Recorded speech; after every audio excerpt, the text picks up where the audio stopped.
नमस्कार, आप देख रहे हैं के न्यूज। मैं हूं आपके साथ सूरी चौहान। देवभूमि के दंगल में आपका स्वागत है और आज जिक्र यात्रा पर सवाल, वीआईपी कल्चर पर बवाल।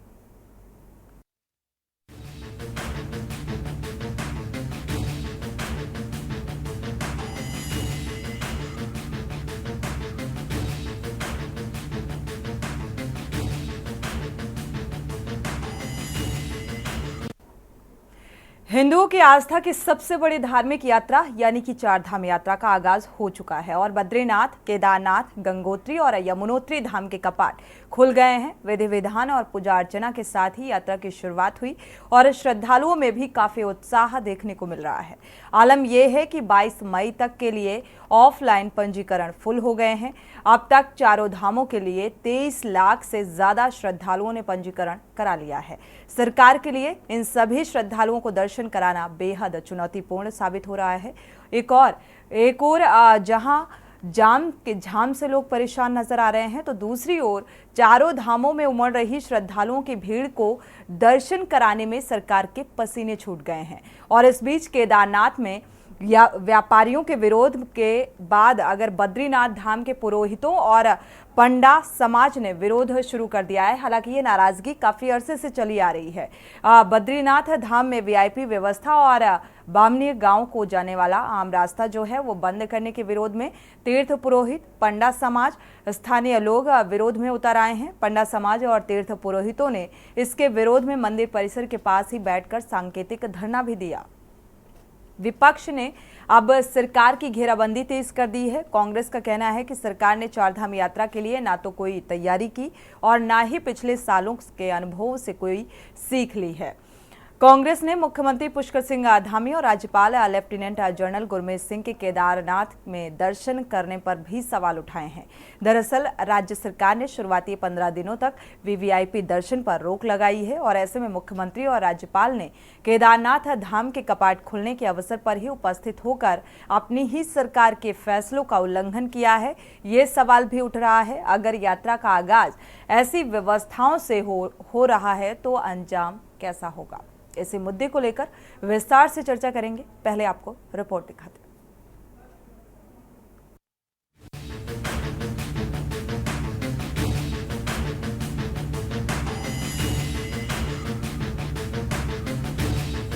उत्तराखंड की प्रसिद्ध चारधाम यात्रा का आगाज हो गया है। हजारों श्रद्धालुओं की उपस्थिति में केदारनाथ, बद्रीनाथ, गंगोत्री और यमुनोत्री धाम के कपाट खुल गए हैं।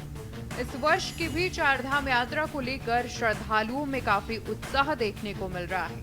आलम यह है कि शुरुआत में ही अब तक 23 लाख से ज्यादा श्रद्धालुओं ने रजिस्ट्रेशन कराए हैं। सरकार के लिए इन सभी श्रद्धालुओं को दर्शन कराना बेहद चुनौतीपूर्ण साबित हो रहा है। एक ओर जहां जाम ने लोगों को परेशान किया है, तो वहीं दूसरी ओर चारों धामों में उमड़ रही श्रद्धालुओं की भीड़ को दर्शन कराने में सरकार के पसीने छूट गए हैं। इस बीच केदारनाथ में व्यापारियों के विरोध के बाद अब बद्रीनाथ धाम में पुरोहितों और पंडा समाज ने विरोध शुरू कर दिया है। बद्रीनाथ धाम में वीआईपी व्यवस्था और बामनी गांव को जाने वाले आम रास्ते बंद करने के विरोध में तीर्थ पुरोहित, पंडा समाज और स्थानीय लोग विरोध में उतर आए हैं। अब भगवान बद्री विशाल जी के भी आज कपाट खुल गए हैं और सभी श्रद्धालुओं का हम स्वागत करते हैं, अभिनंदन करते हैं आए और यात्रा के जो नियम हैं उन नियमों का पालन करते हुए अपनी यात्रा को संपन्न करें। भगवान सबकी यात्रा सफल बनाएं। हमारा प्रयास है कि यात्रा में किसी को कोई परेशानी न हो, व्यवस्थित तरीके से यात्रा चले।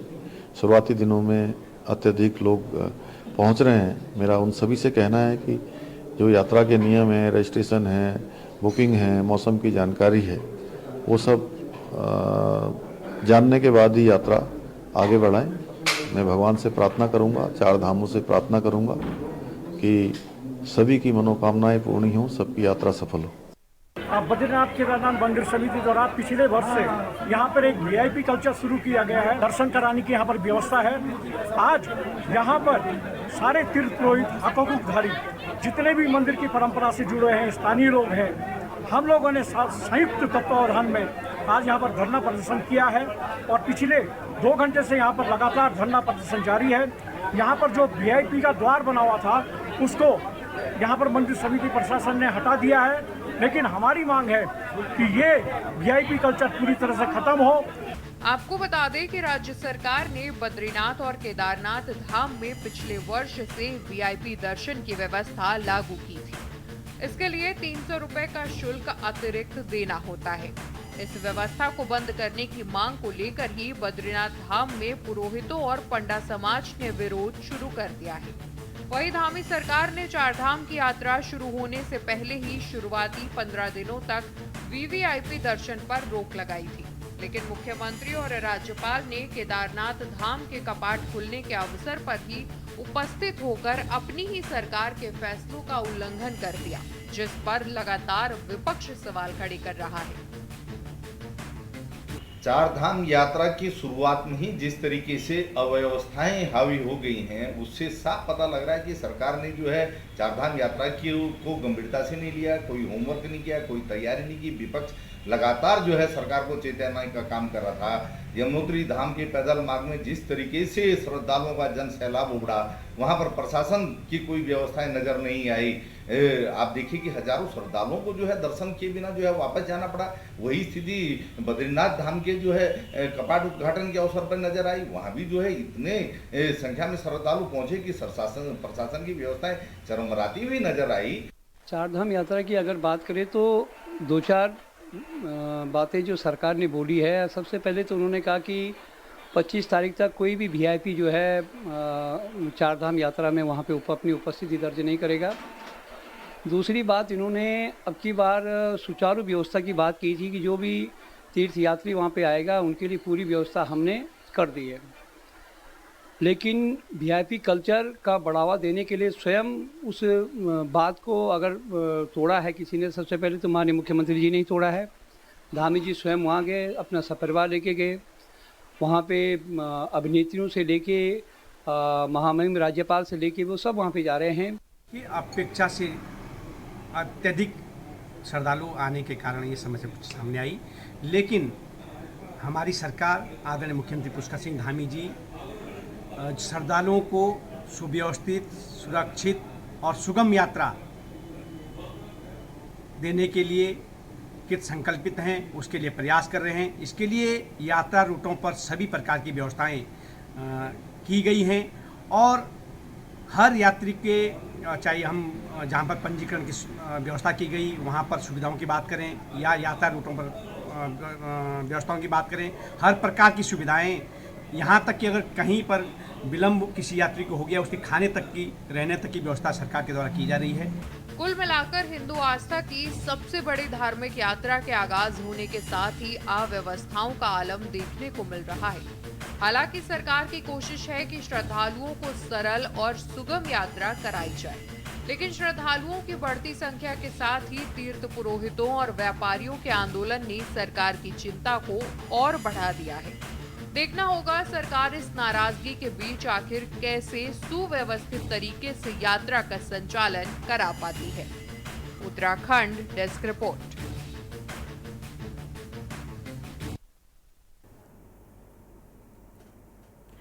तो बड़ी चुनौती है सरकार के सामने कि सुव्यवस्थित तरीके से सकुशल ये यात्रा, चारधाम यात्रा कैसे संपन्न कराई जाए, क्योंकि जिस तरीके से सवालों की झड़ी लगी है, या ये कहा जाए 10 मई को आगाज हुआ और इसके बाद से लगातार विपक्ष भी कई सवाल उठा रहा है। पहले व्यापारियों की नाराजगी और इसके बाद अब पंडा पुरोहितों की नाराजगी निकलकर सामने आ रही है। आज देवभूमि के दंगल में इसी बात को लेकर चर्चा करते हैं विस्तार से। हमारे साथ खास मेहमान जुड़ चुके हैं, आपका परिचय करा देते हैं। संजीव वर्मा जी हैं, बीजेपी प्रवक्ता, आपका बहुत बहुत स्वागत इस चर्चा में शामिल होने के लिए। सूरज सिंह नेगी जी हैं, कांग्रेस प्रवक्ता, आपका बहुत बहुत स्वागत इस चर्चा में शामिल होने के लिए। शांति प्रसाद भट्ट जी यूकेडी प्रवक्ता, माफ कीजिएगा, आपका बहुत बहुत स्वागत। और रतनमणि डोभाल जी हैं, राजनीतिक विश्लेषक, आपका भी बहुत बहुत स्वागत इस चर्चा में शामिल होने के लिए। शुरुआत बीजेपी प्रवक्ता से कर लेते हैं, संजीव जी से। संजीव जी, शुरुआती दौर है चारधाम यात्रा का, देवभूमि के दंगल में वापस लौटते हैं अखिलेश यादव, क्या कुछ कह रहे हैं इसी बीच, सुनाते हैं आपको। पार्टी के लोगों ने, भारतीय जनता पार्टी के लोग क्यों कहें हम, जब वो वोट के लिए रोक रहे हो लोगों को, तो उनका व्यवहार ऐसा है कि गुंडों से कम का व्यवहार नहीं रहा। लेकिन उसके बावजूद भी जनता मतदान कर रही है। जो लोग ये सोचते हैं कि वोट से नहीं जीता जा सकता है, खोट से जीता जा सकता है, ये खोट से जीतने वालों को जनता अपने वोट से जवाब देने जा रही है। और इस बार इनके खिलाफ 140 करोड़ लोग हैं, 40 करोड़ देशवासी इनके खिलाफ हैं। हर चरण में जनता का भारतीय जनता पार्टी के खिलाफ गुस्सा बढ़ रहा है। और 7वें चरण तक याद रखना, भारतीय जनता पार्टी के खिलाफ 7वें आसमान पे गुस्सा होगा। ये पहला चुनाव देखने को मिला है जहां जनता चुनाव लड़ रही है। इनके पास कोई जवाब नहीं है जनता के सवालों का। और 4 जून के बाद देखिएगा आप, सीमाएं सुरक्षित रखिएगा। भारतीय जनता पार्टी के लोग कहीं देश छोड़ के ना भागें, सीमाओं को भी सुरक्षित रखना पड़ेगा। भारतीय जनता पार्टी के लोग सीमाएं छोड़ करके ना जाएं। जो लोग वोट से और लोकतंत्र से घबराते हैं, वही लोग ताकत और नोट और खोट से चुनाव में परिणाम अपने पक्ष में लाना चाहते हैं। लेकिन मैं बधाई दूंगा न केवल कन्नौज की जनता को, बल्कि इस क्षण में जहाँ जहाँ मतदान हो रहा है, जनता बदलाव के लिए, भारतीय जनता पार्टी को हटाने के लिए, लोकतंत्र को बचाने के लिए मतदान कर रही है। आपके प्रतिनिधि कह रहे हैं कि कई अधिकारी जो है, देखिए ये नई चीज़ नहीं है बीजेपी के लिए। बीजेपी ने जितने भी चुनाव हुए उसमें मशीनरी इस्तेमाल की है। ब्लॉक प्रमुखी का चुनाव हो, जिला पंचायत का चुनाव हो और या एमएलसी का चुनाव रहा हो, बीजेपी ने टेंडर दे दिया था पुलिस को, अधिकारियों को टेंडर दे दिया था।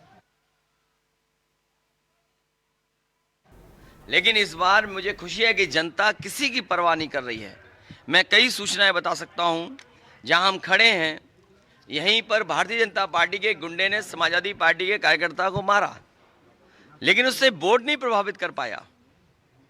और जो कन्नौज की जनता है, खासकर कन्नौज में जहां हम लोग खड़े हैं, यहाँ की लोगों ने विकास देखा है, विकास को कैसे आगे ले जाया जाता है वो देखा है।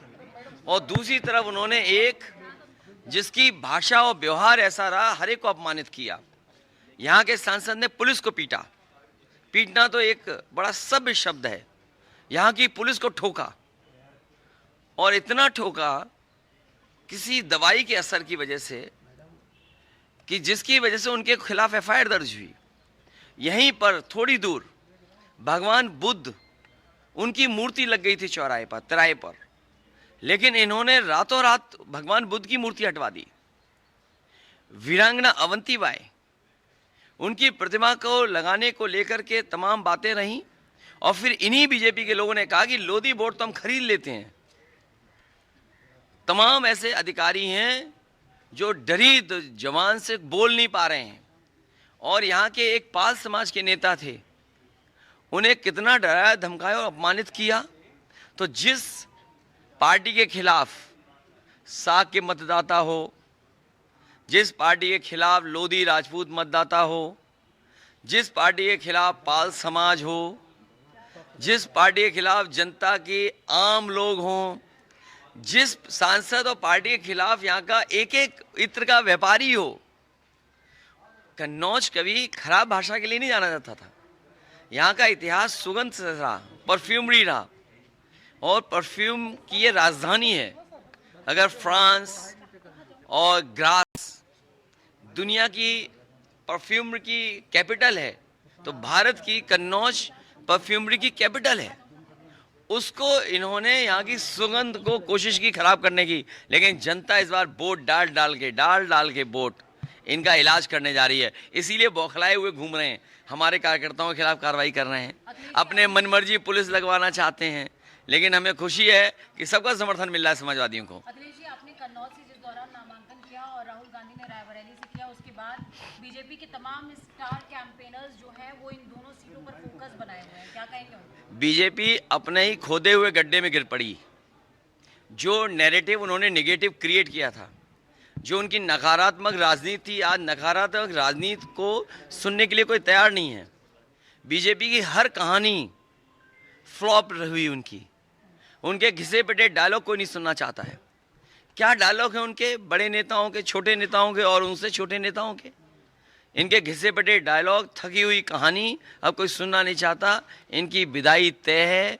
आप देखिएगा जब 4 जून को रिजल्ट आएगा तो बड़ी धूमधाम से भारतीय जनता पार्टी के लोगों की विदाई होने जा रही है। यहाँ पे आरोप लगाया गया है, आप लोगों पे आरोप लगाया और पुलिस पे भी आरोप लगाया भारतीय जनता पार्टी के लोगों ने ट्वीट करके कि पुलिस सहयोग कर रही है समाजवादी पार्टी के लोग। देखिए, पुलिस अपना निष्पक्ष काम कर रही है।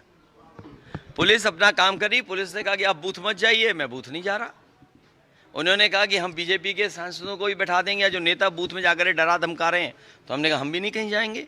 ये तो हमारा प्रिविलेज है, ये तो हमें नियम के अंदर हमें अनुमति मिलती है कि हम बूथ पे जाकर के अपने एजेंट और वोट कैसे पड़ रहा है वो देख सकते हैं।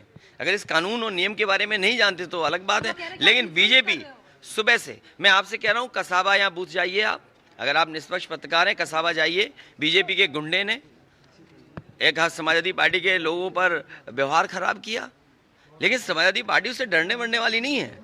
सुबह से ये लोग फर्जी आधार बना के वोट डाल रहे हैं, हमारे लोगों ने पकड़ लिया। और मैं आपसे कह रहा हूँ, ये कन्नौज के हमारे पत्रकार जानते होंगे, गुरसाईगंज में बताओ, जिस समय चेयरमैनी का चुनाव था, हजारों संख्या में फर्जी आधार मिले थे कि नहीं मिले थे? ये बीजेपी के लोग फर्जी आधार भी बना लेते हैं, इतने फर्जी। चलिए, तो फिलहाल आप कन्नौज से सपा सुप्रीमो को सुन पा रहे थे जो चुनावी मैदान में हैं और यहाँ पर फर्जी वोटिंग की जिस तरीके से शिकायतें मिली तो वो बाकायदा निरीक्षण करने भी पहुंचे और जीत का दम भरते हुए भारतीय जनता पार्टी के ऊपर आरोप की चुनाव प्रभावित करने की कोशिश लगातार की जा रही है। हालांकि जीत का दावा, लेकिन 4 जून के बाद ही स्थिति जो है वो स्पष्ट हो सकेगी। चौथे चरण का मतदान जारी है, शाम 6 बजे तक वोटिंग होगी। वक्त एक छोटे से ब्रेक का, लौटेंगे देवभूमि के दंगल में।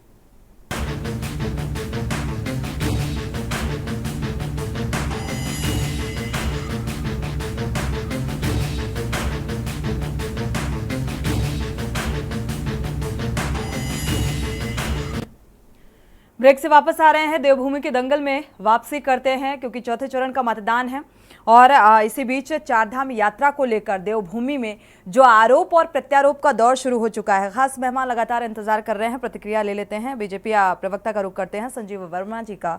संजीव वर्मा जी, अगर देखा जाए शुरुआती दौर में ही आरोपों की और सवालों की झड़ी लग गई है चारधाम यात्रा की व्यवस्थाओं को लेकर। पहले व्यापारियों की नाराजगी निकलकर सामने आई और पंडा पुरोहितों की।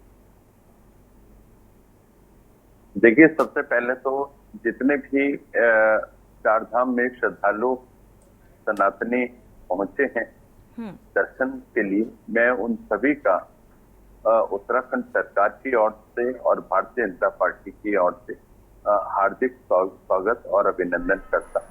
आप एक अच्छा फीडबैक लेकर उत्तराखंड से अपने घरों को यात्रा करने के बाद जाएं और देवभूमि का भी हर और एक जो अलौकिक जो वर्णन है वो आप अपने मुख से करेंगे तो ये सरकार के लिए भी अच्छा होगा और उत्तराखंड के लिए, देवभूमि के लिए भी अच्छा होगा। और अभी तक 25 लाख से अधिक लोग इसमें चारधाम यात्रा में रजिस्ट्रेशन करा चुके हैं। 1,31,000 लोग अभी तक चारधाम यात्रा में आंकड़ा और बढ़ने वाला है संजीव जी, आंकड़ा और बढ़ने वाला है, लेकिन व्यवस्थाएं उन आंकड़ों के बढ़ने के लिहाज से क्या कुछ की गई हैं? क्योंकि वीवीआईपी दर्शन को भी अगर शुरुआती दौर पर देखा जाए तो रोक लगाई गई और इसके बाद क्या सीएम धामी उसमें नहीं आते हैं? वीवीआईपी में राज्यपाल वीवीआईपी में नहीं आते हैं, ये भी सवाल है। देखिए, मैं पहले अपनी बात रख लूं, फिर आपकी बात का सर थोड़ा सा जल्दी, क्योंकि प्रतिक्रिया ले लेते हैं, इसके बाद दोबारा से सवाल करेंगे। जी, एक मिनट, आप इतनी जल्दबाजी में मत रहिए, मेरी बात को भी सुनिएगा संजीव जी। रिक्वेस्ट सुन रही हूँ, मेरी आपसे रिक्वेस्ट है, मेरी बात भी सुनिएगा। बिल्कुल बिल्कुल। सबसे पहली बात तो यह है कि आप वीआईपी की बात कर रहे हैं, तो माननीय मुख्यमंत्री जी एक सिस्टम रहा है, हर बार ये चारधाम यात्रा कोई पहली बार नहीं हो रही है, दशकों से और सदियों से चारधाम यात्रा हो रही है, इसीलिए तो महत्वपूर्ण है। अभी तक जितनी भी चारधाम यात्रा का जो शुभारंभ होता था वो प्रदेश के माननीय मुख्यमंत्री जी करते रहे हैं, चाहे वो भारतीय जनता पार्टी की सरकारें रही हो, चाहे कांग्रेस की रही हो, चाहे अन्य किसी पार्टी की रही हो, एक ही सिस्टम बना है। और इसमें भी यदि विपक्ष कोई आपत्ति करता है, माननीय मुख्यमंत्री जी के जाने के ऊपर भी ये लोग टीका टिप्पणी करते हैं, तो मैं सोचता हूँ बड़े शर्मनाक है। और क्योंकि कांग्रेस पार्टी को एक हर चीज के ऊपर राजनीति करने का एक मौका चाहिए। सनातन विरोधी हैं ये लोग, भगवा विरोधी हैं ये लोग, और हर समय चार धाम यात्रा को बदनाम करने का कोई ना कोई अवसर ढूंढ रहे हैं, उत्तराखंड को बदनाम करने का कोई ना कोई अवसर ढूंढ रहे हैं। और जो चार धाम यात्रा से लगातार जितना पर्वतीय क्षेत्र है, जिनकी रोजी रोटी इसके ऊपर पूरी डिपेंड रहती है, ऐसे लोगों के पेट पर लात मारने का भी ये लोग हर समय कतिपय कोई न कोई प्रयास करते रहते हैं। जिस तरह से चारधाम यात्रा की बात है, तो चारधाम यात्रा में अनएक्सपेक्टेड क्राउड अभी तक जो उमड़ा है, अभी आप ये देखिएगा यात्रा में रजिस्ट्रेशन को पूरी तरह से अनिवार्य कर दिया गया है। ऑफलाइन हो चाहे ऑनलाइन हो, पूरी तरह से अनिवार्य कर दिया गया है। कोई भी व्यक्ति बगैर रजिस्ट्रेशन कराए हुए यात्रा पे नहीं जा पाएगा। और ये इसलिए किया गया है ताकि यात्रा पूरी तरह से सुचारू रहे, व्यवस्थित रहे और पूरी तरह से सुरक्षित रहे। तीन सचिव स्तर के अधिकारी वहां पर डिप्लॉय किए गए हैं, एक उत्तरकाशी, एक चमोली और एक रुद्रप्रयाग। बिल्कुल, माननीय मुख्यमंत्री जी आज ही खबर सामने आई कि जो 3 IAS अधिकारी हैं उनको भी जिम्मेदारी दी गई है कि ये यात्रा जो है सरल और सुगम बनाई जा सके। लेकिन बावजूद इसके कई सवाल निकलकर सामने आ रहे हैं। संजीव जी, आपसे आगे भी जवाब लेंगे। सूरत सिंह नेगी जी का रुख कर लेते हैं, कांग्रेस प्रवक्ता जुड़े हुए हैं। सूरत सिंह जी, क्यों इतनी टीका टिप्पणी विपक्ष की तरफ से की जा रही है तैयारियों को लेकर? देखिए सोनी जी, पहले तो मैं अपने चारों धामों को नमन करता हूँ। बिल्कुल। और जो श्रद्धालु वहां पर आ रहे हैं, भगवान बद्री विशाल से लेके भगवान बाबा केदारनाथ से लेके माँ गंगोत्री से लेकर माँ यमुनोत्री से लेकर प्रार्थना करता हूँ कि उनकी यात्रा सुगम हो, सुरक्षित हो और आनंददायक उनकी यात्रा हो। जो धार्मिक यात्रा है, ये धार्मिक यात्रा का स्वरूप धार्मिक ही बना रहे। तो मैं ये इन तमाम अपने जो चार धामों के हमारे इष्ट हैं उनसे ये प्रार्थना करता हूं। और जहां तक हमारे भारतीय जनता पार्टी के मित्र हैं, ये अपने को बड़ा सनातनी कहते हैं और हमको सनातन विरोधी कहते हैं, तो ये इनके दिमाग में कचरा भरा हुआ है। आप ये देखिए कि पिछले सालों से मैं पिछले सालों में भी जो है कई बार डिबेट में चर्चा में रहा हूं, और हमने खुद जाकर के जो है तीर्थों में देखा है कि किस प्रकार की वहां पर अव्यवस्थाएं हैं। और सरकारों ने पिछले घटनाक्रमों से कोई सीख नहीं ली है। आप ये देखिए कि उत्तरकाशी से लेके गंगोत्री तक का जो मार्ग है वो अभी तक चौड़ा नहीं हो पाया। जो है हमने जो चार धाम परियोजना बनाई थी, उसको इन्होंने जो है ऑल वेदर रोड का नाम दे दिया। पर वो जो चार धाम परियोजना थी वो अभी तक कंप्लीट नहीं हो पाई है। और समय के अनुसार जो है यात्री बढ़ रहे हैं, और अच्छी बात है, ये उत्तराखंड के लिए बहुत शुभ संकेत है कि यात्री बढ़े हैं। परंतु सरकार की जिम्मेदारी है कि समय रहते यहाँ पर हमको व्यवस्थाएं करने की जरूरत है, और पिछले कार्यकालों से हमको सीखने की आवश्यकता है। परंतु सरकार जो है हाथ पर हाथ धरे बैठे रहती है। मुख्यमंत्री जी चुनाव प्रचार में व्यस्त हैं, दूसरे मंत्री जी हमारे जो पर्यटन मंत्री जी हैं वो अपने चुनाव प्रचारों में व्यस्त हैं। अगर वो चुनाव प्रचारों की बजाय यहाँ पर बैठ करके व्यवस्थाओं का जायजा लेते, व्यवस्थाओं को ठीक करने का काम करते, तो जो तमाम भारत से के भिन्न प्रदेशों से आने वाले लोग हैं, जो मैदानी क्षेत्रों के आने वाले लोग हैं, उनको इस पर्वतीय क्षेत्र में जो है समस्या का समाधान ना करना पड़े, उनकी यात्रा सुगम हो, सुरक्षित हो, आनंददायक हो। और आध्यात्म से लबरेज हो, भरपूर हो, तो इसका प्रयास करना चाहिए। परंतु वो अपना प्रयास करने के बजाय दूसरे को गाली देना सरकार शुरू को करते जितना हैं। संजीदा और गंभीर होना चाहिए, उससे ज्यादा कहीं विपक्ष जो है चारधाम यात्रा को लेकर गंभीर नजर आ रहा है। शांति प्रसाद जी का रुख कर लेते हैं। शांति प्रसाद जी, तैयारियों को लेकर जो सवालों की झड़ी या लगातार विपक्ष की तरफ से उन अव्यवस्थाओं को लेकर सवाल उठाए जा रहे हैं, क्या वाकई जो सरकार है वो संजीदा नहीं है, धामी गंभीर नहीं है?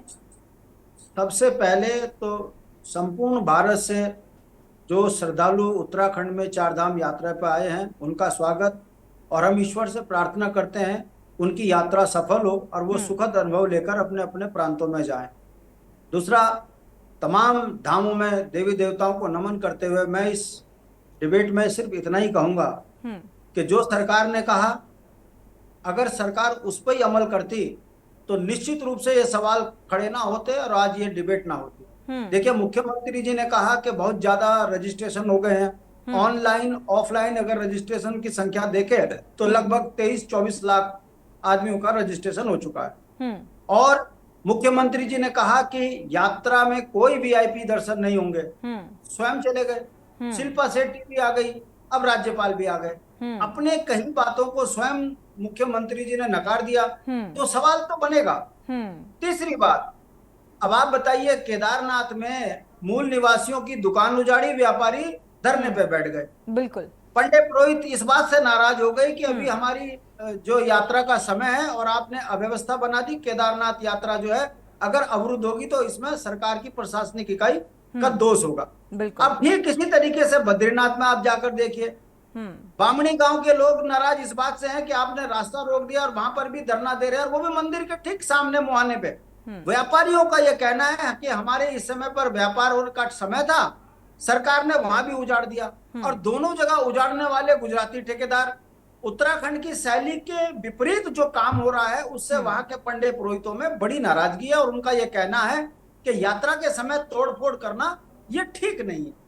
वीआईपी दर्शन जिस तरीके से मुख्यमंत्री जी खुद तो वीआईपी बन के चले गए। सोनी जी, मैं आपको याद दिला दूं, पिछली बार शंकराचार्यों को दर्शन नहीं करने दिए इस भाजपा सरकार ने, यह कहकर कि आप वीआईपी नहीं हो, आप लाइन पे लगो, और खुद वीआईपी बन के खड़े हो गए। मेरा कहने का मतलब है, यात्रा में यदि मुख्यमंत्री जी ने कहा था कि वीआईपी कल्चर खत्म होना चाहिए तो मुख्यमंत्री जी को परिवार के साथ नहीं जाना चाहिए था, और गए थे तो लाइन पे लगते। अगर वो भी कम से कम 5000 आदमियों के पीछे खड़े होकर लाइन पे लगते तो उन्हें पता लगता कि श्रद्धा के ऊपर अतिक्रमण करने का कितना दुष्परिणाम होते हैं। चौथी बात, अब मैं देख रहा हूं पिछले 2-3 वर्षों से सोनी जी कि इस यात्रा का जो असली हकदार है वो गांव का ग्रामीण बुजुर्ग, माताएं, बुजुर्ग जो अपने सिर पर टोकरी लेकर, हाथ में झोला लेकर अपने जीवन के अंत काल में अपने देवी देवताओं के दर्शन के लिए आते थे, उनको तो वहां मौका ही नहीं मिल पा रहा दर्शन करने का। परिणाम आपके सामने है, कई लोग इस वीआईपी कल्चर के कारण बिना दर्शन करे वापिस हो गए। सोचिए, अभी तो यात्रा शुरू हुई है, नेशनल चैनल पे पूरे दिन खबर चली है कि गंगोत्री यमुनोत्री में जाम, जीवन को संकट में, यात्रा हुई अवरुद्ध। दोषी कौन? विपक्ष। बदनाम किसको कर रही है? कांग्रेस को और यूकेडी को। भाई, हमने तो नहीं कहा ना जाम लगवाओ, हमने तो नहीं कहा वीआईपी दर्शन करो। या तो माननीय मुख्यमंत्री जी हमारे कहने पर अपने नियम तोड़ने गए हो, ठीक बात। शांति प्रसाद जी, आपने उन तमाम महत्वपूर्ण बिंदुओं को उठाया है जिनको लेकर लगातार सवाल उठाए जा रहे हैं। अगर पिछली बार की चारधाम यात्रा का जिक्र किया जाए और आंकड़ा इस बार जो है संख्या बढ़ने की उम्मीद जताई जा रही है, और अगर संख्या बढ़ना अच्छी बात है कि चारधाम यात्रा में जो है श्रद्धालुओं की संख्या में इजाफा हुआ, भाई बहुत अच्छी बात है, लेकिन उन्हें अव्यवस्थाओं का सामना ना करना पड़े, इसके लिए क्या उचित व्यवस्था सरकार की तरफ से की गई है? वो सहूलियत उन श्रद्धालुओं को मिल पाएगी? ये भी अपने आप में एक बड़ा सवाल है। हमारे साथ राजनीति का व्यवस्था नहीं है, सिर्फ लूट और खसोट चल रही है, और भाजपा के ठेकेदार वहां काम कर रहे हैं, स्थानीय परेशान है। ठीक है, रतनमणि जी का रुख कर लेते हैं। रतनमणि जी, ये व्यवस्थाएं, जो अव्यवस्थाओं का जिक्र हो रहा है, लगातार विपक्ष के भी सवाल आप सुन पा रहे हैं, आरोप, क्या, क्योंकि व्यापारियों की भी नाराजगी आपने देखी, जिस तरीके से धरना प्रदर्शन की तस्वीरें सामने आई, आपने पंडा पुरोहितों की भी नाराजगी देखी, क्या सरकार को इस बात से इत्तेफाक नहीं है कि व्यापारियों का, क्योंकि वो इंतजार करते हैं चार धाम यात्रा शुरू होने का? श्रुति जी, आप जो बता रहे हैं कि व्यापारी हैं, पंडा पुरोहित हैं, और वो इनकी नाराजगी अलग विषय है। नाराजगी जो यात्रा पर आ रहे हैं उनकी सबसे ज्यादा है। आज जो चिंता, कल ही जो थे, कितने लोगों को आपने आधे रास्ते से वापस भेज दिया। अब उनके दिल से पूछे कि कितना खर्चा करके, कैसे करके वो वहां तक गए, और वहां से आपने उनको आधे रास्ते से कहा कि वापस जाओ, लोगों को वापस लौटाया गया। ये स्थिति इसलिए होती है कि इस सरकार के, वो सरकार की बात नहीं है। हम ये यात्रा संपन्न हो जाएगा, उसके बाद जब अगली यात्रा आएगी तब हम वो फाइलों को और उन स्थितियों को पलटेंगे, और इस बीच हम सो जाएंगे, कोई चर्चा उस पर नहीं करेंगे। कोई ये जो अनुभव हम खट्टा अनुभव कर रहे हैं, ये अगली बार मीठा अनुभव में तब्दील हो जाए, इसके लिए काम नहीं करेंगे। और जब ये स्थिति रहती है तो ये सब हो रहा है। अब देख, ये बहुत कह रहे थे कि अच्छी बात है कि हम ऑल वेदर रोड बना रहे हैं। जब आप ऑल वेदर रोड बना रहे हैं, 12 महीने यात्रा चलाने वाले थे, 24 घंटे यात्रा चलाने वाले थे, तो फिर ये मारामारी क्यों हो रही है? और फिर ये भी आप खुद सरकार कह रही है कि 10 मई से और 31 मई तक के, जब ये इन्होंने पहले का पंजीकरण बंद किए कि हमारे यहाँ 16 लाख लोगों का पंजीकरण हो गया, और अब हमने पंजीकरण बंद कर दिए। तो आप 16 लाख लोगों की भी व्यवस्था आपने नहीं करी। बिल्कुल। आपने कितना ट्रांसपोर्ट की व्यवस्था की, पब्लिक ट्रांसपोर्ट? आपने जो हमारा जो ट्रांसपोर्ट था, मुझे अपने गांव जाना है या कहीं रिश्तेदारी में जाना है, शादी के लिए मुझे बस चाहिए या टैक्सी चाहिए, कुछ चाहिए, वो तो सब यात्रा पे लग गए। तो सरकार ने इतनी बड़ी यात्रा के लिए कौन सी पब्लिक ट्रांसपोर्ट की व्यवस्था करी? कितनी अतिरिक्त बसें आपने लगाई हैं, कितनी आपने टैक्सियां अलग लगाई हैं? कोई ये तो कुछ है नहीं। वो तो जीएमओ का इसके सारे उसके भरोसे है। और तब व्यवस्था क्यों हो रही है कि सारे अवैध रूप से यात्रा हो रही है। जो प्राइवेट, मेरे पास प्राइवेट कार है, मैं ही उसमें यात्रा करा रहा हूं, और वो इतनी खतरनाक स्थिति है कि कल को कोई दुर्घटना हो जाए, उसका कोई पंजीकरण तो होता नहीं है। हम डग्गामारी में जा रहे हैं, प्राइवेट आदमी, आप उसको रोकेंगे नहीं। और मैं लेके जा रहा हूँ तमाम, अभी आप हरिद्वार ऋषिकेश में, इसमें सारा आप किसी को लगा दीजिए, पता चलेगा कि पंजाब से कितने प्राइवेट वाहन आए हुए हैं, दिल्ली से कितने आए हुए हैं, फरीदाबाद से, हरियाणा से कितने आए हुए हैं, सब भरा हुआ है। हमारे तो घरों के आगे जगह नहीं घर से बाहर निकलने के लिए, तो वो सारे पर वो सब यात्रा पर जा रहे हैं। तो इसलिए अव्यवस्था हो रही है। और कोई भी सरकार नहीं चाहती कि अव्यवस्था हो, और सरकार भी चाहे उसके भी रहा होगा कि यात्रा अच्छा हो, वो उसका भी नाम हो। लेकिन ये नाम होने के बजाय इसलिए हो रहा है कि आपका जो सिस्टम है, जो सरकारी सिस्टम जो सोया हुआ है, खाली ये मुख्यमंत्री का ही काम नहीं है। जो मंत्री हैं, जो विभाग हैं, अधिकारी, उनको जिम्मेदारी उनका है ना, ये पहले से आप ये सिस्टम बनाएं। कहां पर किसको रोकेंगे, अगर भीड़ हो गई है तो कहां आप ब्रेक देंगे लोगों को कि भाई आज की रात आप यहीं बिताएंगे, कल यहीं आएंगे, तो रात बितानी है तो रात के लिए आपकी व्यवस्था होनी चाहिए। क्राउड मैनेजमेंट को लेकर लगातार ये सवाल उठाए जा रहे हैं चार धाम यात्रा के शुरुआती दौर से ही। हालांकि अभी आकलन कर पाना बहुत, क्योंकि शुरुआती दौर में जब इस तरीके के सवाल सामने आ रहे हैं तो आप समझ सकते हैं कि किस तरीके की अव्यवस्थाएं और बढ़ने वाली हैं। संजीव वर्मा जी, आपने ये तमाम सवाल सुने, अब इनका जवाब आपके पास है, क्योंकि पंडा पुरोहित भी नाराज है, व्यापारी वर्ग भी नाराज है, व्यवस्थाओं को लेकर, ट्रांसपोर्ट को लेकर भी लगातार रतनमणि जी, डोभाल जी की बात आपने सुनी होगी कि इसको लेकर क्या मैनेजमेंट है, इस क्राउड को, श्रद्धालुओं को सहूलियत हो, इस लिहाज से क्या ठोस रणनीति है? सुनील जी, आपकी बातों का बारी बारी जवाब दे। बिल्कुल। सबसे पहले आपने पंडा पुरोहितों की बात करी, तो पंडा पुरोहितों के कुछ सवाल थे, उनकी कुछ दिक्कतें थी, जो प्रशासन के साथ बैठकर और माननीय मुख्यमंत्री जी के संज्ञान में उनकी जो भी ग्रीवेंसेस थे, जो भी उनकी समस्याएं थी, वो माननीय मुख्यमंत्री जी के संज्ञान में आई, और माननीय मुख्यमंत्री जी के द्वारा उनको पूरी तरह से आश्वस्त कर दिया गया है। और वो माननीय मुख्यमंत्री जी की बातों से पूरी तरह आश्वस्त है। और जो पंडा पुरोहितों की नाराजगी थी, वो भी पूरी तरह समाप्त हो गई है और ये एपिसोड पूरी तरह समाप्त हो चुका है।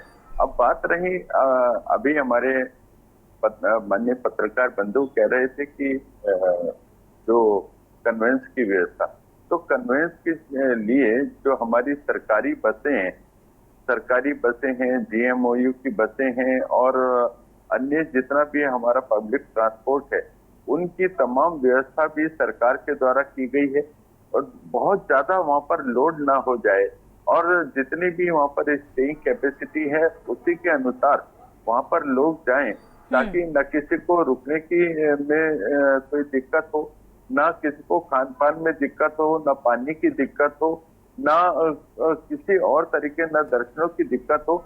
इसके लिए सरकार ने पूरी तरह से अपना एक जो मैनेजमेंट बनाया है वो पूरी तरह से काम कर रहा है और जो एक पूरा का पूरा लोड हरिद्वार और ऋषिकेश सेक्टर पर पड़ रहा था उसका लोड को शेयरिंग करने के वजह से उसको ध्यान में रखते हुए विकास नगर में भी जो यमुनोत्री के लिए जो यात्रा चल रही है वाया यमुनोत्री, गंगोत्री और उसके बाद फिर बद्रीनाथ, केदारनाथ, एक इधर से भी जो हमारे श्रद्धालु जाते हैं, तो विकास नगर में भी रजिस्ट्रेशन की ऑफलाइन और ऑनलाइन व्यवस्था की गई है और तमाम स्थान पर जैसे क्योंकि यमुनोत्री में ये व्यवस्था तो आप पहले भी इस व्यवस्था का जिक्र कर चुके हैं।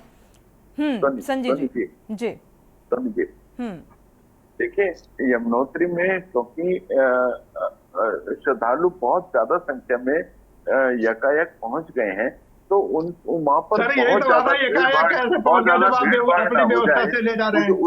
उसके लिए जगह जगह श्रद्धालुओं को रोका जा रहा है और जैसे आगे जगह और थोड़ी सी वकेट होती है तो उनको एक दस्ते बनाकर आगे करने का काम हमारा पूरा प्रशासन कर रहा है और जितने प्रशासन के जो नोडल अधिकारी हैं हमारे सरकार के द्वारा लगाए गए हैं। संजीव जी, क्या आपको नहीं लगता कि जब क्राउड बढ़ने वाला होता है तो एक स्टॉपेज अगर बनाया जाता है तो उसे पता होना चाहिए श्रद्धालुओं को या वहां के प्रशासनिक आला अधिकारियों को, अगर ये जिम्मेदारी दी गई है कि हाँ अब इतने डिस्टेंस में ये स्टॉपेज बनाया गया है और यहाँ पर अगर श्रद्धालुओं की संख्या में इजाफा है तो यहाँ रुकना ही रुकना है, क्या ऐसा नहीं लगता कि इस तरीके का मैनेजमेंट होना चाहिए? सोनी जी, देखिए आपकी बात बिल्कुल दुरुस्त है। जो जगह जगह पर जैसे कटा पत्थर है, कुछ और बड़कोट है, कुछ और आगे अलग अलग स्थानों पर वहाँ जो बड़े बड़े स्कूल कॉलेजों के जो मैदान है और जो हमारी बड़ी जगहें हैं उन तमाम जगहों को एक तरह से टेम्परेरीली पूरी तरह से तैयार रखा गया है ताकि जितने हमारे यात्री हैं उनकी गाड़ियों को वहां पर पार्क किया जा सके, उनके लिए खाने पीने की व्यवस्था वहां पर की जा सके, उनके लिए अस्थायी शेल्टर की वहां पर व्यवस्था की जा सके और किसी को भी खान पान की कोई दिक्कत ना आने पाए, रुकने की कोई दिक्कत ना आने पाए, उसके लिए तमाम अधिकारियों को वहां पर लगाया गया है। और बड़ी बात यह है कि आप देहरादून से स्टार्ट करते हैं तो देहरादून से लेकर पूरे उत्तरकाशी और जितना भी रास्ते में जितने भी SDM और ADM स्तर के जो अधिकारी हैं वो सभी लोग आज यात्रा के उसमें लगे हुए हैं ताकि हमारा जो श्रद्धालु अन्य स्टेट से चारधाम के लिए यहाँ पर आया है वो एक अच्छा फीडबैक हमारी सरकार के प्रति लेके जाए कि इतना अच्छा इंतजाम फीडबैक कैसे जाएगा। आप जैसा संजीव जी देखा जाए भारतीय जनता पार्टी जैसा चाहती है कि उसके हिसाब से फीडबैक जाए, लेकिन कैसे पॉसिबल है? जमीनी हकीकत तो कुछ और नजर आ रही है। कांग्रेस प्रवक्ता हमारे साथ जुड़े हुए हैं सूरज सिंह, फिर आप लोग कहते हैं कि विपक्ष खामेखा के आरोप लगाते हैं। अच्छा काम करेंगे तो फीडबैक भी अच्छा जाएगा और उसी दिशा में सरकार लगातार काम कर रही है। माननीय मुख्यमंत्री जी ग्राउंड जीरो पर लगातार काम कर रहे हैं। विपक्ष को उंगली करने की आदत है क्यों सूरज सिंह जी? इसीलिए इस तरीके के सवाल विपक्ष के द्वारा उठाए जाते हैं जब व्यवस्थित तरीके से जो सत्ता पक्ष है, सारा जो मैनेजमेंट है उसका अगर उस तरीके से काम कर रहा है तो फिर क्यों इस तरीके के सवाल? देखिए सोनी जी, एक कहावत है कि चांद चढ़ेगा तो दुनिया देखेगी। अगर इनकी तरफ से, सरकार की तरफ से व्यवस्थाएं होती और लोगों को बिना दर्शन के वापस नहीं जाना पड़ता, कहीं कैंपों में नहीं रहना पड़ता, उनको असुविधाएं नहीं होती, तो विपक्ष को भी जो है, मैं समझता हूं कि किसी कुत्ते ने नहीं काट रखा है कि जो है वो इन सवालों पे बात करे। मुख्यमंत्री जी यात्राओं पर व्यस्त नहीं है, चुनाव में व्यस्त हैं। उत्तराखंड का चुनाव जैसे कैसे करके निपटा, तो इनको चाहिए था कि इन यात्राओं के लिए पर व्यवस्थाओं पर काम करते हैं। मुख्यमंत्री जी देश भर में घूम घूम कर स्टार प्रचारक बने हुए हैं। मुख्यमंत्री जी स्टार प्रचारक की भूमिका में भी है, उनको उत्तराखंड के श्रद्धालुओं की चिंता नहीं है। इनके मंत्री हैं, इनके जो अधिकारियों के भरोसे छोड़ दिया है। अरे संजीव जी, आप ये तो बताइए, सूरज सिंह जी, ऐतराज किस बात से है? वो स्टार प्रचारक की भूमिका निभा रहे हैं या फिर इन व्यवस्थाओं पर पूरा फोकस नहीं कर पा रहे हैं? किस बात से ऐतराज है? चश्मे का नंबर चेंज अरे भैया, चश्मे मेरे साथ में चलो ना, मैं दिखाता हूँ आपको कि उत्तरकाशी से आगे आपकी सड़क नहीं बनी, यमुनोत्री वाली सड़कें भी अभी तक अधूरी पड़ी में है। तमाम जो है हर जगह अव्यवस्थाओं का आलम है। अरे भैया, संजीव जी, अगर आपने अच्छा किया हुआ होता तो ये बेचारे श्रद्धा के साथ हजारों हजार किलोमीटर से आने वाले ये खाली हाथ वापस नहीं जाते, बिना दर्शन के वापस नहीं जाते। ठीक है संजीव जी, आप ही से जवाब लेंगे, क्योंकि जवाबदेही आपकी बनती है तो जवाब भी आपसे ही लेंगे। बात पूरी हो जाए सूरज जी की। दर्शन करने जाते हैं, अपने धामों के दर्शन को जाते हैं और उनको फिर निराश होकर के वापस लौटना पड़ रहा है। ये अच्छा संदेश नहीं है और आपको आत्मचिंतन करने की आवश्यकता है। सरकार को चिंतन करने की आवश्यकता है, आत्ममंथन करने की आवश्यकता है कि आप संजीव जी, आप ऑफलाइन ऑनलाइन में अटैक कर रहे हैं। डबल इंजन संजीव जी, एक मिनट। पूर्ण बहुमत की सरकार और जो है सनातन के आस्था वाले लोगों को आप उनको जो है सुविधाएं नहीं दे पा रहे हैं, उनको बद्रीनाथ के दर्शन नहीं करा पा रहे हैं, उनको केदारनाथ के दर्शन नहीं करा पा रहे हैं, उनको गंगोत्री यमुनोत्री के दर्शन नहीं करा पा रहे हैं। इससे बड़ा दुर्भाग्य आप लोगों का कुछ हो नहीं सकता। सूरज सिंह जी, आपकी बात पूरी हो गई और अगर आपको ये आंकड़ा पता है तो बताने का कष्ट करेंगे कि कितने श्रद्धालु ऐसे हैं जो अब तक वापस हो गए करके इन तीर्थों में जाने की जाता है। वो सोचता है कि हमको मोक्ष मिलेगा, अपने मोक्ष की चाहना में वो व्यक्ति जाता है और फिर आपके कुकर्मों की वजह से, आपके सरकार की अव्यवस्थाओं की वजह से उन लोगों को बिना दर्शन के वापस आना पड़ता है। इससे बड़ा दुर्भाग्य जो है भारतीय जनता पार्टी को इस प्रदेश। चलिए ठीक है, शांति प्रसाद जी का रुख कर लेते हैं। मुझे लगता है शांति प्रसाद जी बेहतर बता पाएंगे। पीड़ा को समझिए और वहां पर सुविधाएं चाक चौबंद करिए, सब लोगों को जो है दर्शन की व्यवस्था बढ़िया करिए, उनकी यात्रा की व्यवस्था सुगम और सुरक्षित यात्रा की व्यवस्था करिए। ये आपकी जिम्मेदारी है और नहीं है तो आप उन लोगों से माफी मांगिए, गद्दी छोड़िए। ठीक है। सूरज सिंह जी, इत्तेफाक रखते हैं आपके इस बात से। शांति प्रसाद जी का रुख कर लेते हैं। शांति प्रसाद जी, जगह जगह जैसे कि अभी आप संजीव जी की बात सुन पा रहे थे, संजीव जी ने कहा जो व्यवस्थाएं हैं वो उचित हैं और रोकने का भी काम किया जा रहा है कि जहां पर भीड़ श्रद्धालुओं की संख्या बढ़ रही है तो वहां उन्हें रोकने का काम किया जा रहा है। ज़मीनी हकीकत आप बेहतर तरीके से जानते होंगे, क्या स्टॉपेज बनाए गए हैं, वहां पर रोकने का काम किया जा रहा है। कितने श्रद्धालु हैं जो अभी तक बिना चारधाम यात्रा को पूरी किए ही आधी अधूरी यानी कि शुरुआती दौर में ही उनको आभास हो जाता है और चलते बनते हैं। देखिए सोनी जी, भारतीय जनता पार्टी की हर बात जुमला साबित हो रही है और ये आप लोगों की डिबेट का ही असर है कि आज मुख्यमंत्री जी का बयान आ रखा है कि उनको पानी और खाने की व्यवस्था कराई जाएगी, मगर ग्राउंड में जाकर देखिए ना पानी मिल रहा ना खाना मिल रहा। रजिस्ट्रेशन के लिए जो लाइन में लगा है सुबह 8 बजे का, वो 4 बजे तक उसे रजिस्ट्रेशन नहीं हो रहा उसका। ये अव्यवस्थाएं ऋषिकेश में, हरिद्वार में, ट्रांजिट कैंप में। अब ऊपर पहाड़ की स्थिति तो अब नेशनल खबर दिखा रहा है कि जाम अव्यवस्थाओं की हालत खराब है। केदारनाथ में पंडा पुरोहित और व्यापारी धरने पे बैठे हैं, वहाँ चाय नसीब नहीं हो रही है। ये खबर आज ही पढ़ी, बिल्कुल बद्रीनाथ में ऐसी स्थितियां आ रही हैं सामने।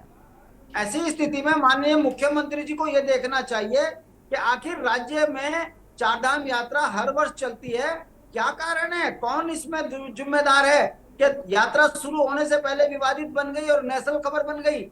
यात्री बिना दर्शन किए वापिस जा रहे हैं और वो लोग जा रहे हैं जो श्रद्धालु हैं। तो इसके पीछे की मेन सच्चाई ये है कि भारतीय जनता पार्टी की मशीनरी जो है फेल हो चुकी है, ये कमीशनबाजी में व्यस्त है। यही कारण है कि उत्तराखंड की छवि खराब हो रही है। और ये मैं आज की बात नहीं कह रहा हूँ सोनी जी, पिछले मई की और अप्रैल की आप डिबेट उठा लीजिए अपनी, वो सारी डिबेटें इसी बात पे चल रही हैं कि पिछली बार यात्रा में जो है कई तरह की दिक्कतें हैं। एक भी डिबेट ऐसी नहीं है इस राज्य के अंदर जिसमें सरकार की जय जयकार हो। जहां हो रही है कमीशनबाजी की, घोटालेबाजी की, लूट खसोट की, भाई भतीजावाद की, और अब एक नया सगुफा उत्तराखंड में चल रहा है, 4 धाम में गुजराती कब्जा, 4 धाम में गुजराती ठेकेदारों की गुंडागर्दी। ये जो हो रहा है इसके पीछे सरकार गुजरात से इतनी नफरत क्यों करते हो मेरे भाई? माननीय गुजरात मुख्यमंत्री से इतनी नफरत क्यों करते हो भाई? इस यात्रा को सही तरीके से चलवाएं और वीआईपी कल्चर के तहत उत्तराखंड के से लेकर देश के जनमानस को गलत संदेश ना दें। ये राज्य से लेकर देश की जनता उत्तराखंड में आस्था को लेकर आती है, अगर आस्था पे चोट लगती है तो इसका गलत संदेश पूरे देश में जाता है। हम हाथ जोड़कर विनती करते हैं कि सरकार इस यात्रा को सुचारू चलाए, सही चलाए और नियमित और नियंत्रित यात्रा को चलाए। संजीव जी, इस बात का जवाब आपसे लेंगे। रतनमणि डोभाल जी का रुख कर लेते हैं, इस बात का जवाब लेंगे। शांति प्रसाद जी ने जो सवाल उठाया है इसका जवाब जरूर आपसे लेंगे, लेकिन रतनमणि डोभाल जी का पहले रुख करेंगे। रतनमणि डोभाल जी, वो तमाम व्यवस्थाएं जी, वो तमाम व्यवस्थाएं जिसका बार बार जिक्र किया जा रहा है, और आज ही खबर पढ़ी कि एक तो जाम के झाम से 2-4 होना पड़ रहा है श्रद्धालुओं को। सोचिए जो पर्यटक जो 4 धाम यात्रा के लिए निकले हुए हैं उन्हें अव्यवस्थाओं का सामना करना पड़ रहा है, और जो वहां का लोकल रहने वाला है उसको भी उन दिक्कतों से 2-4 होना पड़ रहा होगा। उसके लिए सरकार का क्या कुछ रोड मैप, क्योंकि उसको लेकर पहले से वो तैयारियां होनी चाहिए जो फिलहाल नजर नहीं आ रही हैं, जिनको लेकर सवाल उठ रहे हैं। सुनीति, आप बिल्कुल ठीक कह रहे हैं, वही बात। रतनमणि जी, आपने मेरा नाम बदल दिया। हाँ, लेकिन ये खाली ये मुख्यमंत्री का काम नहीं है कि मुख्यमंत्री को ये निकाल, इसके लिए विभाग बने हुए हैं। पर्यटन विभाग है, पर्यटन का मंत्री है, कोई तीर्थाटन भी है, धर्म संस्कृति भी है, उसमें सारे लोग हैं। सबके ये काम तो उनको करके देना चाहिए था अपडेट। अब जो भी वहाँ हितधारक लोग हैं, उन हितधारक लोग किसी आप उनको बदबू आती है अधिकारियों को, उनके साथ बैठ के भाई यात्रा से पहले आप वहां के जो लोग हैं स्थानीय लोग, उनको तो भरोसे में लीजिए, उनका कोई सुझाव वो नहीं, अपनी व्यवस्था आप बना देते हैं, उन पे थोप देते हैं कि भाई ये व्यवस्था इस चलेगा। और उससे क्या होता है, उससे और ज्यादा असंतोष होता है। ये बार बार हमारा अनुभव ये रहा है कि जब भी ऐसी चीजें आए, जब आप वहां भी ट्रांसपोर्ट यूनियन, आप ट्रांसपोर्ट वालों को विश्वास में ले रहे हैं, आप होटल वाले को विश्वास में नहीं ले रहे हैं, आप पंडा पुरोहित को विश्वास में लेते हैं, सबको अपने उसे आप हाँक रहे हैं। ऐसे समय में आपने उजाड़ने का काम किया। जब वहाँ जो पंडा पुरोहित है, जिनका हित वहां पर धारक है, जो तीर्थ यात्रियों को ठहराते हैं, जिनकी गद्दियां सबको, उनको तो आपने उजाड़ दिया। और उजाड़ने के बाद आपने कोई व्यवस्था नहीं करी। तो ये सारा असंतोष जो उस पर उभर रहा है। दूसरा मैं जो कह रहा हूँ कि ये यात्रा तो हमारे लिए बहुत बड़ी आर्थिकी रूप से मजबूत, अगर यात्रा वहां रुकने की व्यवस्था आप नहीं कर पा रहे हैं, वहां आदमी सुबह शाम को जा रहा है और फिर वो वापस आ रहा है, तो उस यात्रा का उत्तराखंड के लिए कोई लाभ नहीं है। मेरा ये कहना है, पहले 13 दिन की यात्रा होती थी, अब आपने 8 दिन की यात्रा कर दी। हम तो ये कह रहे हैं 20 दिन की यात्रा होनी चाहिए। 20 दिन अगर आदमी वहां रोकेगा तो कुछ खर्चा करेगा, वो वहाँ नींबू पानी भी पिएगा, वो पहाड़ का खीरा भी खाएगा, वो कहीं पर वहाँ कोई आरसा बेच रहा होगा, कोई कुछ कर रहा होगा, वो भी करेगा, तब तो उसको इकोनॉमी आ गई, तब तो आप सोच है कर रहे हैं। उसकी भी व्यवस्था आप नहीं कर रहे हैं, ना आप स्वास्थ्य के व्यवस्था कर पा रहे हैं। मर गए लोग हार्ट अटैक से, 2-3 तो वहीं पे मर गए क्योंकि वहां मिला नहीं। आप कह रहे हैं कि हमने इतने डॉक्टर लगा दिए, वहां बीपी चेक करने वाला कोई नहीं मिला उनको। तो ये आर्थिक दृष्टिकोण से संजीव जी कितनी मजबूती मिल पाएगी? हरिद्वार से लेकर तैयारियां और व्यवस्थाएं हैं, और व्यापारियों की नाराजगी भी, पंडा पुरोहितों की नाराजगी को भी ध्यान में रखकर अगर ये सवाल आपसे पूछा जाए कि आर्थिक स्थिति कितनी मजबूत हो पाएगी, इसका जवाब है क्या? जी संजीव जी जल्दी से। जी जी बताएं, मैं सुन नहीं पाया आपकी बात। फाइनल कमेंट आपका। मैं आपकी बात नहीं सुन पाया। कोई बात नहीं संजीव जी, बहुत बहुत शुक्रिया इस चर्चा में शामिल होने के लिए, क्योंकि समय फिलहाल बेहद कम है। संजीव जी, समय फिलहाल बेहद कम है, अगर आप 2 शब्दों में कमेंट रख सकते हैं अपनी बात, फाइनल कमेंट तो रख लीजिए। जी हाँ सोनी जी, देखिए यात्रा बहुत अच्छे से चल रही है और मैं सभी श्रद्धालुओं से सरकार की ओर से एक निवेदन करना चाहता हूँ कि रजिस्ट्रेशन कराकर ही यात्रा में आए और यात्रा में रजिस्ट्रेशन आपका जिस तिथि का हो। संजीव जी वो तो ठीक है, जो श्रद्धालु पहुंच रहे हैं उनकी व्यवस्थाओं को लेकर फिलहाल उसको सुनिश्चित कीजिए, रजिस्ट्रेशन की चिंता मत कीजिए। शुक्रिया आप सभी मेहमानों का इस चर्चा में शामिल होने के लिए। फिलहाल देवभूमि के दंगल में आज चारधाम यात्रा को लेकर लगातार जो विपक्ष के सवाल उन अव्यवस्थाओं को लेकर, क्योंकि पिछली बार भी जब चारधाम यात्रा की शुरुआत हुई थी तो इसी तरीके की अव्यवस्थाओं की तस्वीर सामने आई थी और एक बार फिर से वही तस्वीरें दोहराती हुई नजर आ रही हैं, जिसको लेकर लगातार उस मैनेजमेंट को लेकर सवाल उठ रहे हैं, जिसको पूरी तैयारी के लिए यह सुनिश्चित किया गया था कि चारधाम यात्रा सकुशल संपन्न कराई जाएगी। इसी के साथ देवभूमि के दंगल में इतना ही। आगे खबरों के लिए आप देखते रहिए के न्यूज़ इंडिया।